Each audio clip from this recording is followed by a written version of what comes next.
Hello guys, glad to see you again. Today we're discussing another topic, GCD, divisibility in prime numbers.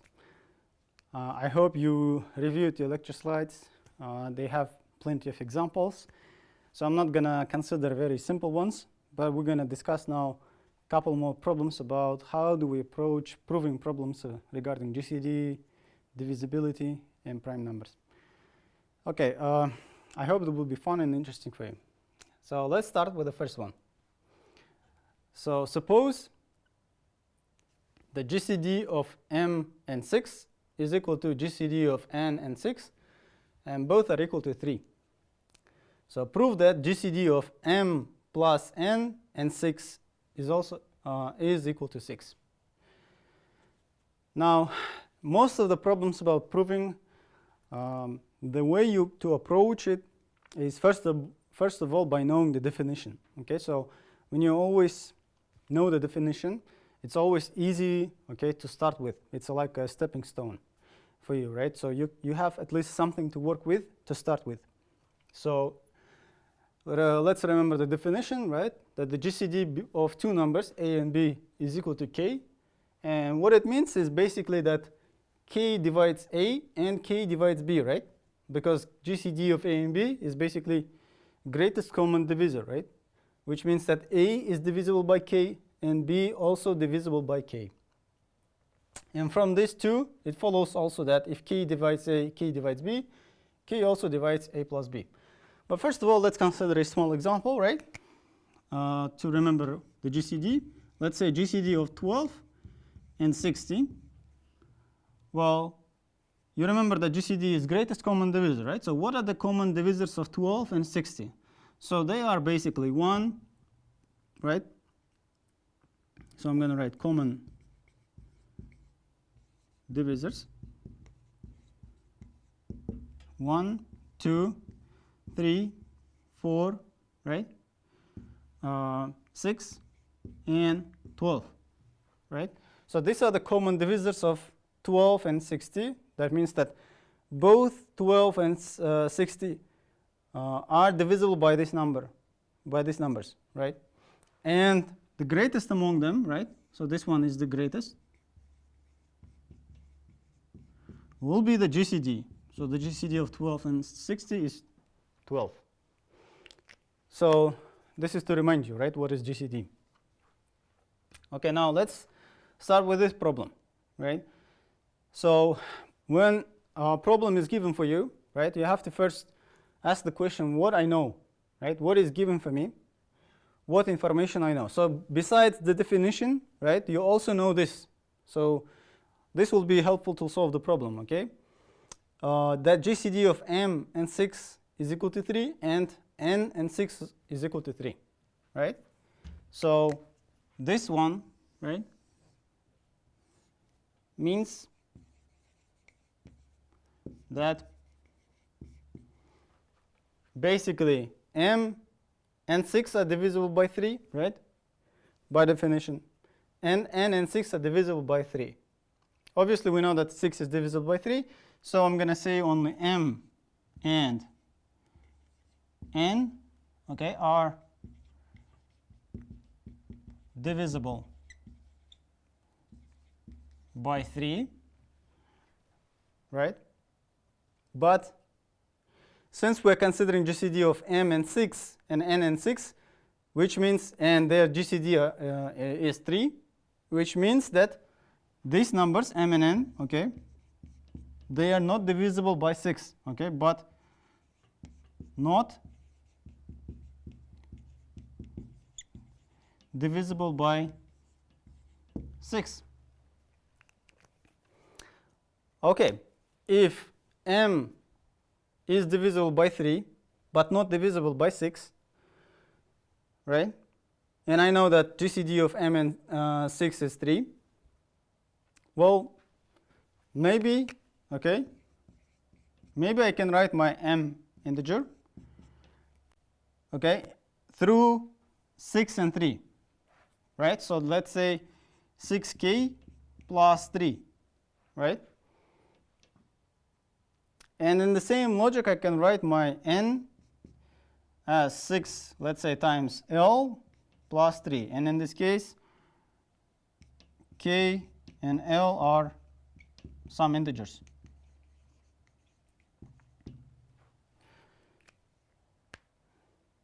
Okay, so basically I can express my m and n in this format, right? So 6k plus 3 is divisible by 3, but not divisible by 6, right? And in the same logic, 6l plus 3 is divisible by 3, but not divisible by 6.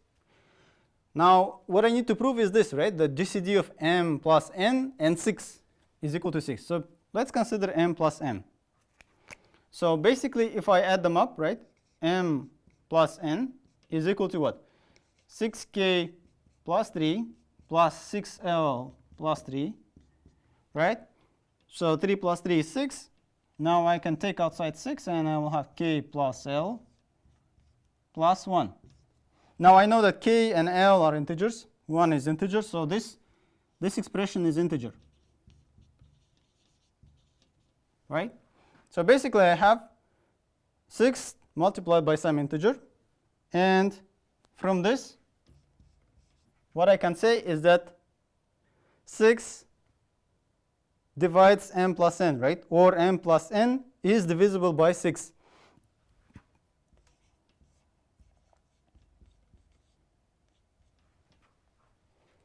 Okay. I also know that obviously 6 divides 6, right? 6 divides 6. So GCD of m plus n and 6 from this, right? Since 6 is not greater than 6, right? GCD of m plus n and 6 will be also 6. So this is it for this problem. So again, remember that you should always start with definition, right? If you know the definition, you have at least a stepping stone, right? Something we start with. And then you use what is given in the problem, right? The additional information to solve the problem. And then you try to expand, right? Or make use of what you need to prove, right? What you need to prove is this. So again, we're applying definition, right? We're trying to make it so that we have a simple and logical answer at the end that follows, okay, from the information that we have. Okay, let's consider another problem.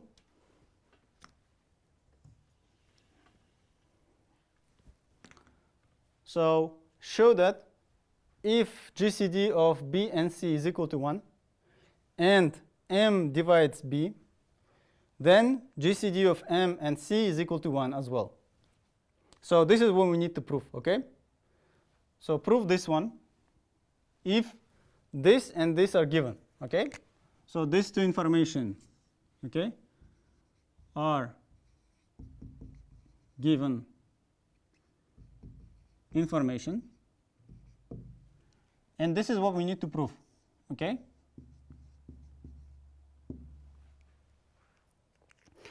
Now again, we're starting with definition, but in this case, what I'm going to do is I'm going to say, I don't know that GCD of m and c is equal to 1, right? I need to prove that. So let's say that GCD of m and c is equal to some d, okay? Some integer d. I don't know what it is, but I will need to prove that d is equal to 1. So if I prove that, then it's done. Okay, so I'm going to start with this, right? So now by definition, right? By definition, this means, right, that the GCD of m and c is equal to d means that d divides m and d divides c, right? So that means that basically c is divisible by d and m is divisible by d. Okay, now what I know from the problem, right? I know from the problem that m divides b as well. So basically that I have this, right? D divides M and M divides B. Well, then what it means is that D also divides B, right? So if B is divisible by M and M is divisible by some other number D, then this B, right, will also be divisible by D. So D divides B as well. Okay, great. So now what else I know? I know now that D divides C, and from this I made a conclusion that D divides B. Okay, so D divides C and D divides B, right? What does it mean? What does it mean for me? It means that D, right, is a common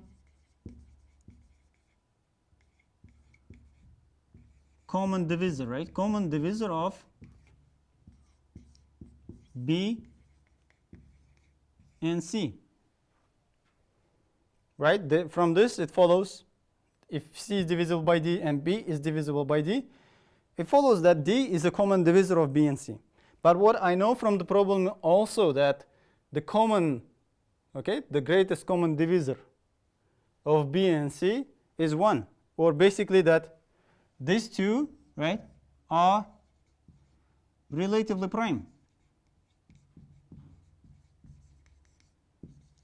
Relatively prime, right? So their GCD, which is, right, which is GCD of B and C is equal to 1. The same thing, saying that they are relatively prime is also saying that their GCD is equal to 1. Well, this means that D must be equal to 1, right? If B and C are relatively prime, their greatest common divisor is equal to 1, and D is also a common divisor of B and C, then this D must be equal to 1. Well, then remember that D was equal to this, right? GCD of M and C equal to 1 as well. So that's it. This is how you prove it. Now let's consider this problem. Okay, this is about prime numbers, and it's kind of easy problem, not difficult, but it requires kind of a out-of-box thinking. Okay, I think it's very creative and kind of fun problem. Okay, so the question is, for which p prime numbers 5p plus 9 is a perfect square? So basically we need to find such p numbers which are also prime, right?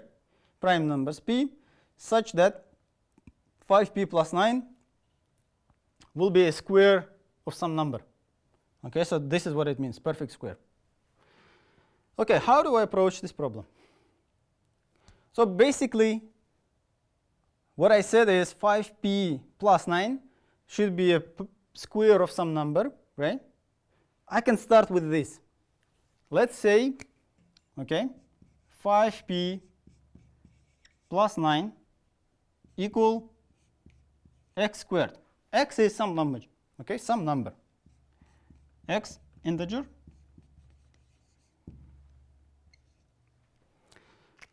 Okay, so we'll try to find such x, and then using that we'll find our p, okay, if there exists any such.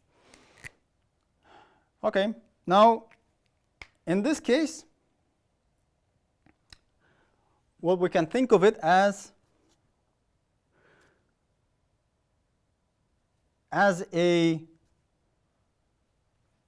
high school formula, okay, for product of two numbers. So remember, first of all, try to make it into a quadratic formula, right, or formula of multiplication of two numbers, right? For that, you'll just need to play around, right? So try to move and see what works for what doesn't. So I'm gonna do is I'm gonna say 5p is equal x squared minus 9. So I know that from high school, right? X squared minus 9 is simply x minus 3 multiplied x plus 3. Okay, so basically I have 5 times p is equal to x minus 3 multiplied x plus 3. So on this side I have product of two numbers, and on this side I have product of two numbers, right? And when they are equal, well, they are equal only if, okay, first case, 5 is equal to x minus 3 and p is equal to x plus 3. So these two product, right, product of these two numbers is equal to product of these two numbers if, okay, each of these numbers separately are equal to, okay, to each other. So this is one case, one possible option. And other possible option is, now 5 is equal to x plus 3, right? And p is equal to x minus 3. So from this, x is equal, in the first case, 8, right? And if I take this x and plug it in over here, I will get 11. P equal 11. So 11 is prime, right? Prime, so this works. Now let's check this one. So over here I will get x equal 2 and p equal minus 1, which is not prime. So this does not work. So the only one that works is this one, right? And indeed, if you take this and plug it in, what you get is that the 5p plus 9 is 8 squared, right? When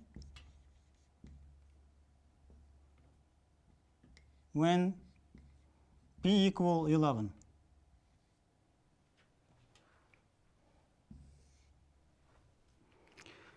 So this is how you approach this problem, right?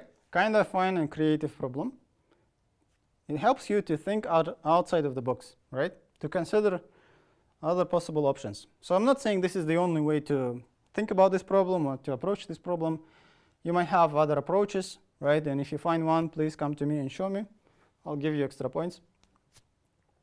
And now after this, we're going to consider Fermat's theorem, and after that, Euler's theorem.